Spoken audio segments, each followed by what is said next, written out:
The train screeched to a slow halt at a quiet, forgotten station, the kind most travelers never noticed. The lamps on the platform flickered weakly, casting uneven patches of yellow light. Out stepped a young woman in a modest dress, clutching a worn suitcase to her chest.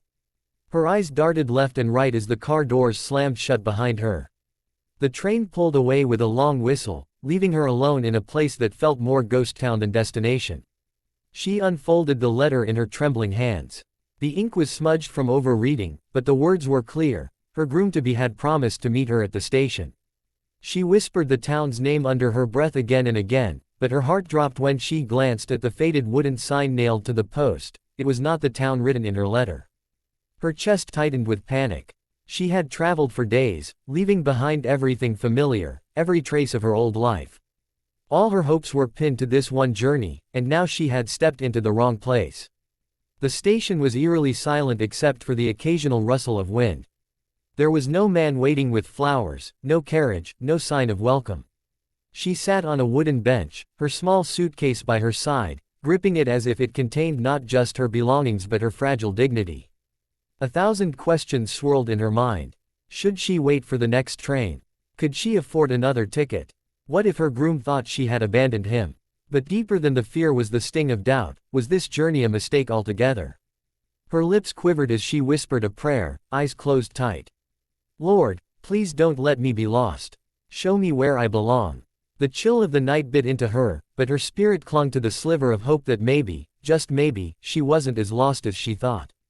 A little distance from the station, a man walked home slowly along the dirt path. He was tall, his shoulders weary from long days of farm work. Beside him skipped a small girl with pigtails and bright, innocent eyes.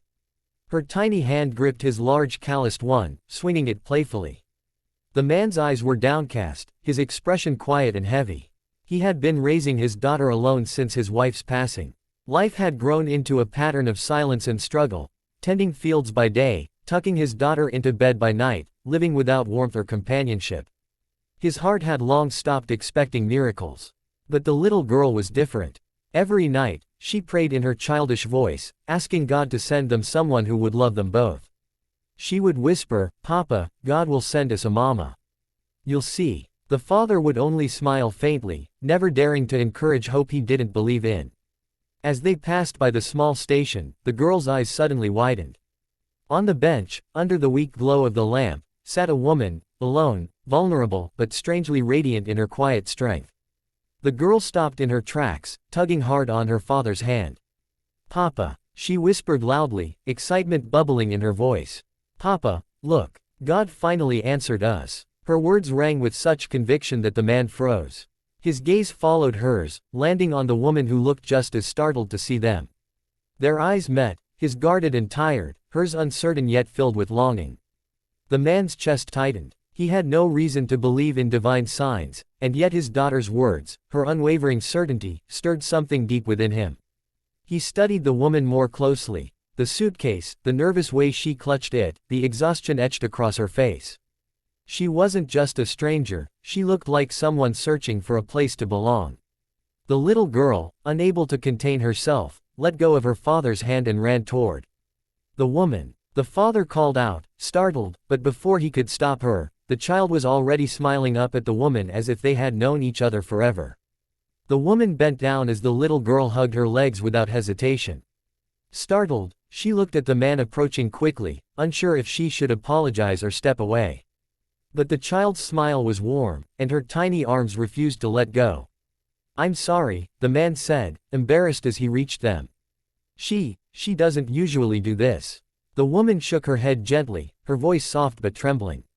"It's all right. She's very sweet." They exchanged awkward glances before she explained her situation, how she had traveled by train, how she was supposed to meet someone in a nearby town, how she had gotten off at the wrong station by mistake. Her voice faltered when she admitted she had nowhere to go for the night.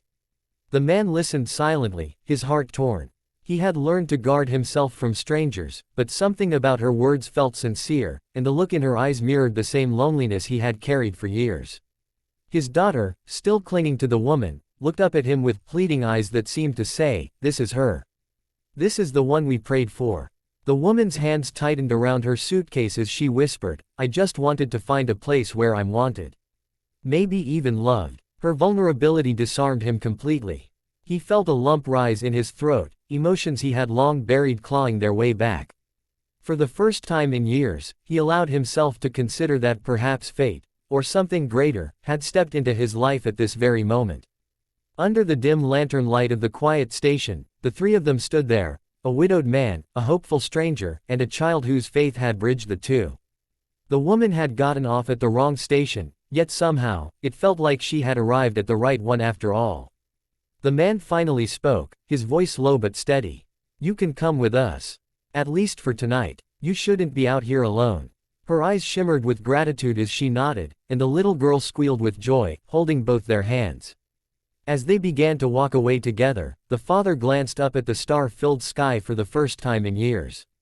Maybe it wasn't a mistake. Maybe this was the beginning of the family he thought he had lost forever.